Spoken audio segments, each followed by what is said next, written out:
I have the pleasure to move the following motion. Whereas the cultural and creative industries not only serve to integrate individuals into society, but contribute to economic development through employment, economic growth, and wealth creation. And whereas the Tobago House of Assembly stated policy is to develop the potential of the cultural and creative industries to strengthen the economy and stimulate broad-based growth. And whereas recent and consistent decline in the price of oil and gas will have a negative impact on the economy of Trinidad and Tobago, and whereas the cultural and creative industries have the potential to contribute significantly to the country's revenue stream, and whereas the UNESCO Convention recognizes the major role of the cultural and creative industry in producing, distributing, and providing access to a wide range of cultural goods and services and encouraging international competition, be it resolved that this House support, promote, and facilitate the development of the cultural and creative industries. And be it further resolved that this House urge the Tobago populace to maximize the opportunities offered to make greater use of culture as a unique asset, cooperate more closely with one another in the realm of cultural tourism, and develop the level of collaboration between the creative sector and the other sectors on the island. Mr. Presiding Officer, this motion could have been brought at any other time in the history of this administration. But I want to suggest, Mr. Presiding Officer, that there is no better time like this for a motion like this. Many times, especially in developing countries, we revel, I would say, in unrealized potential. And I think one area of unrealized potential is in the area of our cultural and creative industries. And I'm saying, therefore, that in this particular situation, this is a particularly timely motion and one into which we should pay particular attention. Mr. President Officer, I don't want to be very long on my feet, but I just want to make it very clear that what is happening here in this particular environment is something that should, in fact, redound throughout all of Tobago, because this is about the business of all those individuals, all those organizations who maybe have been operating in a mindset that they are not really supposed to become self-sufficient.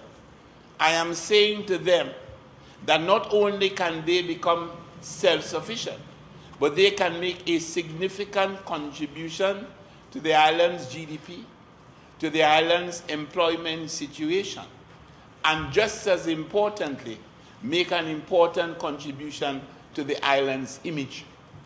Because this also has repercussions for how Tobago is seen in the context of its competitors, even in the international arena where tourism is concerned. We operate in a particularly competitive environment where in many cases most of the destinations sell the same fare. And in that context, the more that we can add, the more variety that we can add, the more attractive we become, and of course, the more attractive our image, and by that, the more competitive we are. So here we are in Tobago, where we have, I would say, a gem which has to be developed and which we have a responsibility to develop.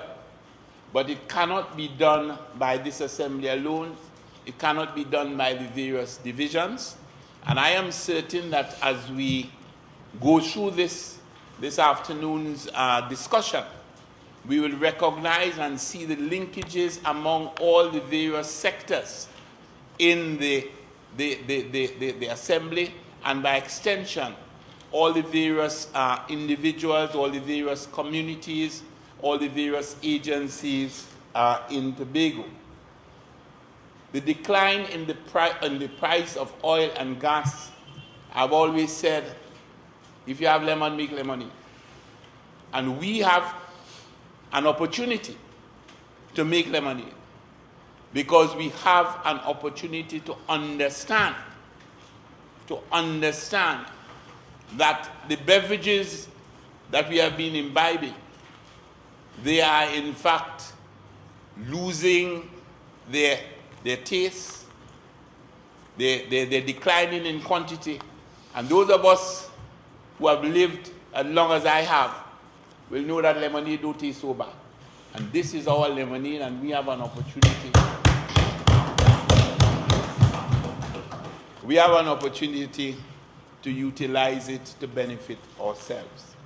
So let me just say as I conclude, Mr. Presiding Officer, that this assembly, in the same way that it is going to encourage all the other sectors, whether it is agriculture, whether it is tourism, whether it is fishing, whether it is health tourism, whether it is education tourism, this administration makes a commitment to all those involved in the cultural and creative industries that we will continue to do the research, that we'll continue to provide the support, that we'll continue to ensure that this particular sector that has such significant potential, that this particular sector is able to bring benefits to the people of Tobago and the people of this country. If we just look at the statistics from around the world, we see that in Guatemala, the cultural industries grew at a rate of 7.3% annually from 2001 to 2005. This was at a higher rate than most other sectors of the economy. Cultural industries also employed 7.14% of the labor force, and this came from the Creative Economy Report 2008 of UNCTAD. Australia, the 15 World Heritage Areas contribute to the GDP with over 12 billion Australian dollars and more than 40,000 jobs. In Morocco, the craft production forms 19% of its GDP, including exports estimated at $63 million. Thailand's craft workers are estimated to be 2 million, with almost half of them working full-time. Colombia's craft production brings an annual income of $400 million, including $40 million in exports. This helps to provide workers in the sector income ranging from $140 to $510 annually. The UK creative industries were worth a record of £76.9 billion to the UK economy in 2013, after growing by almost 10% year after year. The number of created jobs in the UK rose by 66,000 to 2.62 million in 2013, as creative roles grew faster than the rest of the economy. 1 in the 12 UK roles is now a creative job. Employment in the creative industries specifically rose by 1.4% in 2003 and accounts for about 5% of all UK jobs. Mr. Presiding Officer, Tobago is uniquely poised to do the same with a strong historical legacy, an abundance of beautifully built heritage, a vibrant and growing tourism sector, a rich and enchanting folklore, a plethora of talented artists, fashion designers, singers, dancers, and performers. We are the island of festivals, of the belly, the tambouring, and the reel and jig.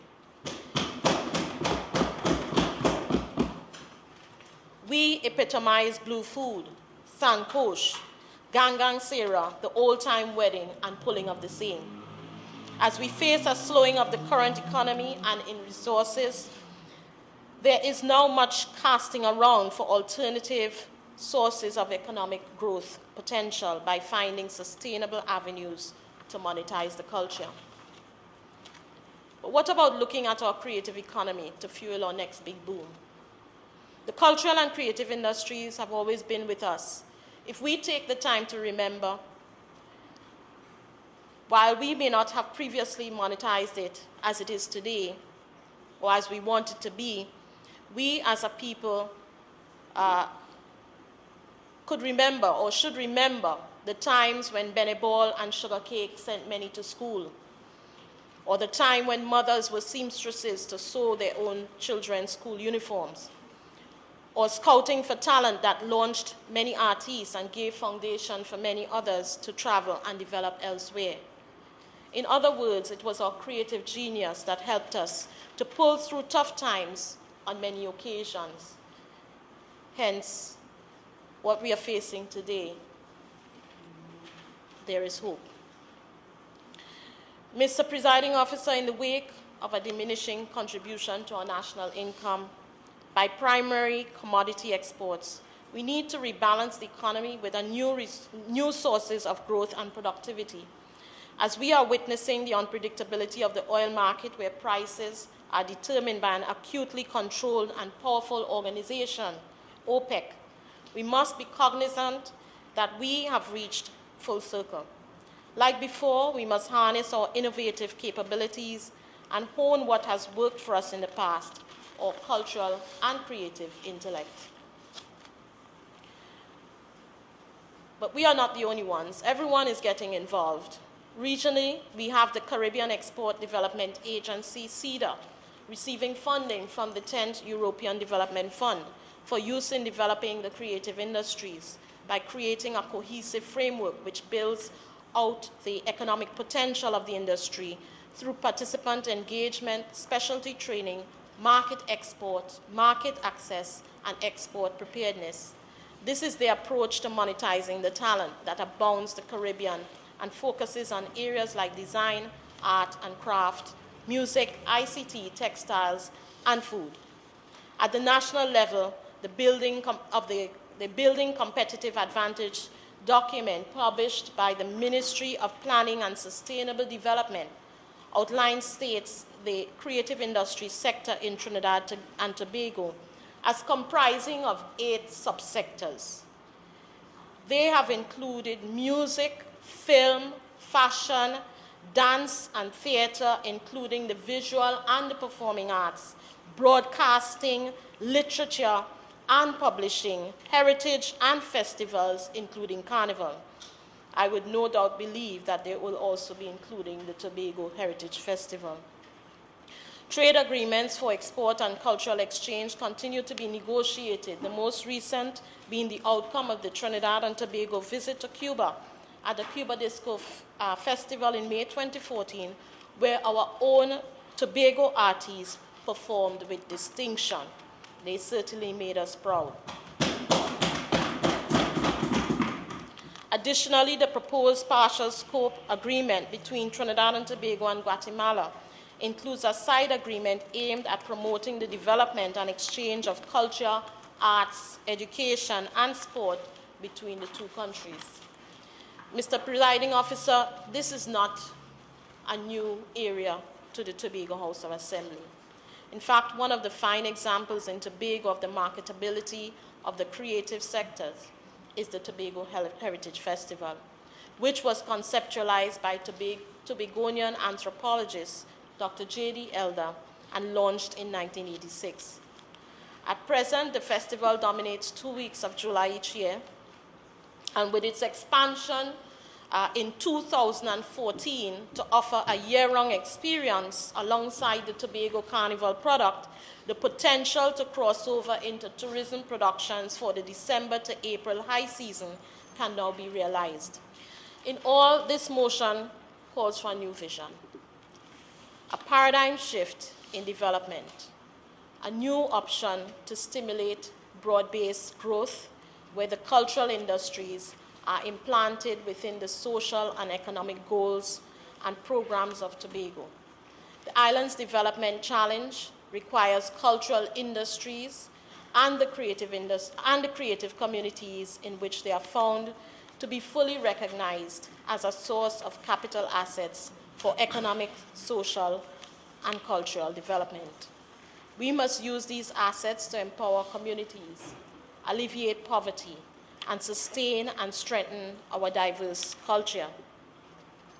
The creative industries are not only important as drivers of economic and social growth, but are important as a basis for cultural identity of communities and individuals.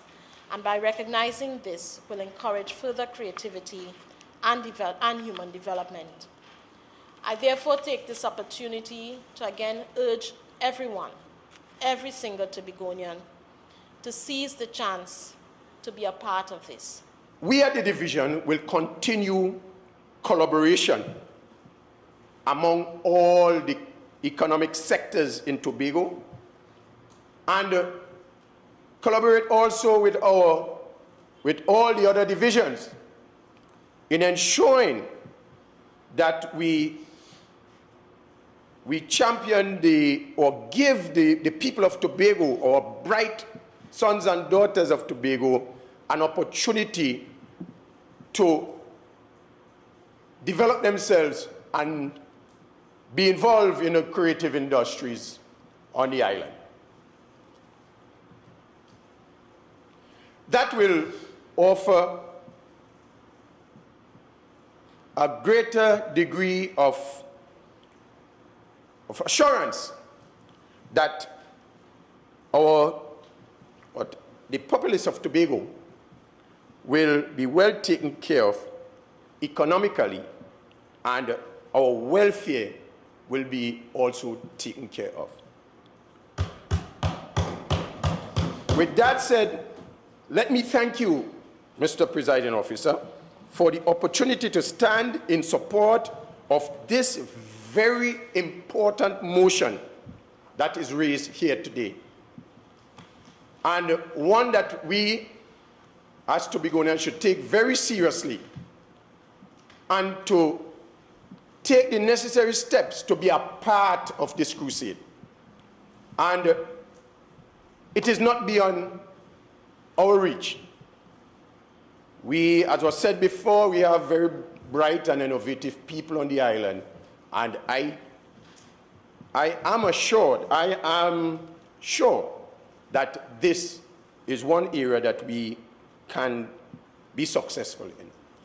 There is a local, cultural, creative industry in the marine resource and fisheries area for the local people of Tobago. And this assembly is putting everything in place that the citizens of this island can engage in meaningful employment and entrepreneurship in the fishery industry. And therefore, Mr. Presiding Officer,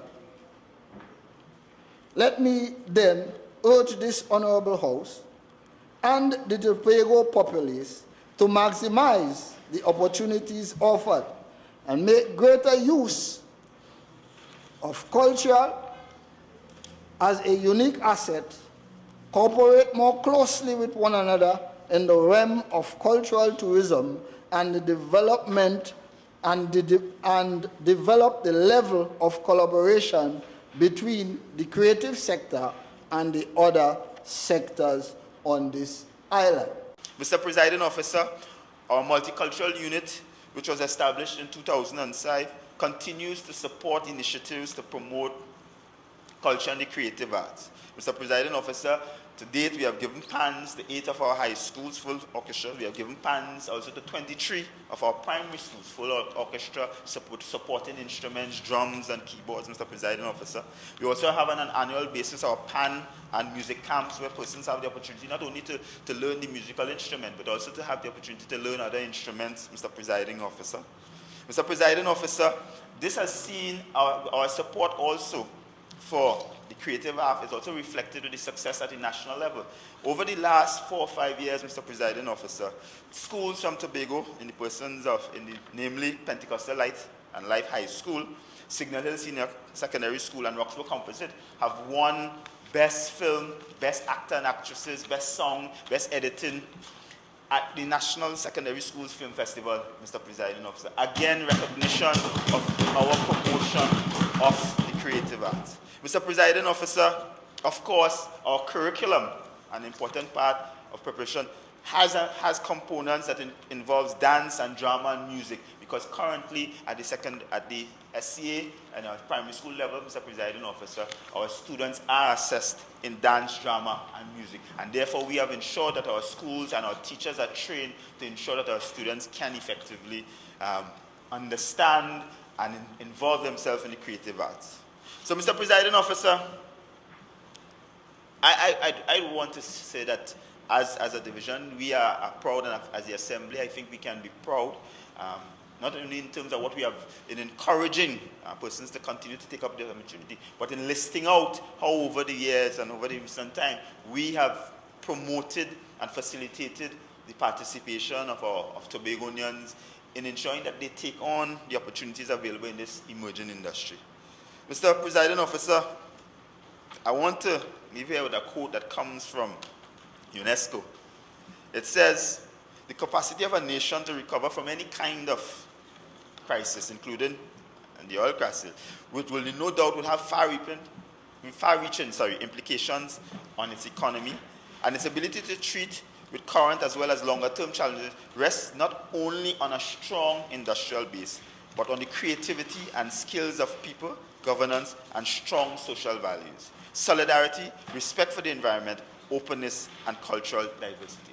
Over the years, we have provided a number of different small grants and assistance to a number of different non-profit organizations to undertake tourism-related initiatives, such as the rehabilitation of historical sites and relics within their respective villages, and most importantly, to host activities and events that can showcase and highlight their creative assets, so to speak. And so, for this fiscal period and going forward, one of the things that we intend to do in the division is to ensure that we utilize our tourism, public education and awareness program to educate the population, to educate the citizens of Tobago of the importance of tourism, of the importance of entrepreneurship, and most importantly, how we can utilize our creative assets to improve our standard of living, thereby contributing to the development of our economy. And so, Mr. Presiding Officer, we will do our part in the Division of Tourism and Transportation. We are forever looking for experiences.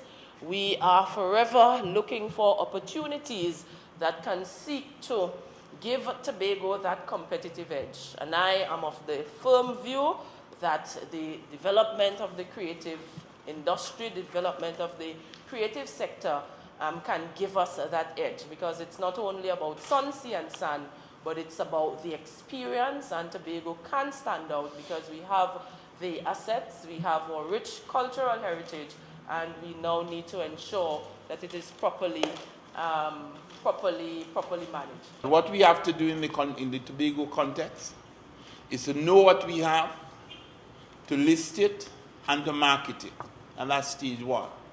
And also the next stage is to know what we can have if we do a little innovation, and if we make some adjustments, and if we, of course, adapt to the dynamic environment in which we have to exist and survive and develop. I want to indicate and to give the assurance to the people of Tobago that we are not taking this as just a debate, a discussion. It has to become a way of life for us, because when one looks at what is available to us in Tobago, Mr. Presiding Officer, this is one area that gives us not just hope, but confidence that we can do something to transform the Tobago environment and transform the lives of hundreds of people. I'm very comforted by what I've heard, in the sense that in most of the divisions, work has started, research has started, and there has been some action. I think we've got to ramp up the process, and so as to ensure that at the end of the day, we do what is necessary. And the final point I want to make, Mr. Presiding Officer, is an appeal to those involved in the cultural and creative industries. You can't wean somebody except they're prepared to be weaned. And therefore, there has to be also a certain degree of introspection. Persons involved in the cultural and creative industries must no longer consider themselves as doing a part-time job or doing a seasonal job. There have to be ways and means by which people start off with this mindset. And by starting off with this mindset, you might not necessarily achieve it initially, but at least you will work towards it where, as they say, your talent could mine you. I don't think there are very many of us in Tobago who feel with talent could mine we. With talent will bring in some extra bread. I think that particular mindset has to change.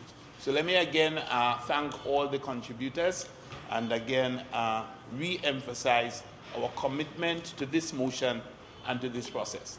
And with that, Mr. Presiding Officer, I beg to move.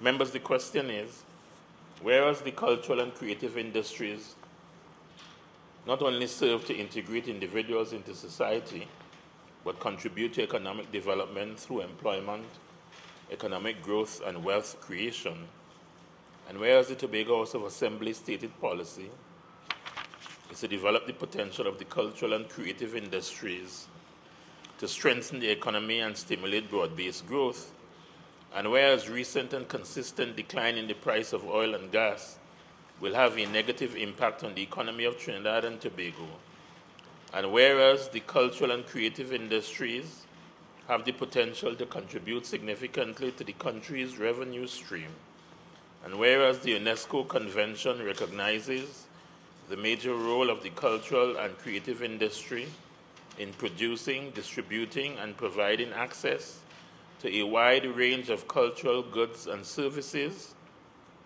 and encouraging international cooperation, be it resolved that this House support, promote, and facilitate the development of the cultural and creative industries, and be it further resolved that this House urge the Tobago populace to maximize the opportunities offered, make greater use of culture as a unique asset, cooperate more closely with one another in the realm of cultural tourism, and develop the level of collaboration between the creative sector and the other sectors on the island. Those in favor say aye. Aye. Those against say nay. The ayes have it. The motion is therefore carried.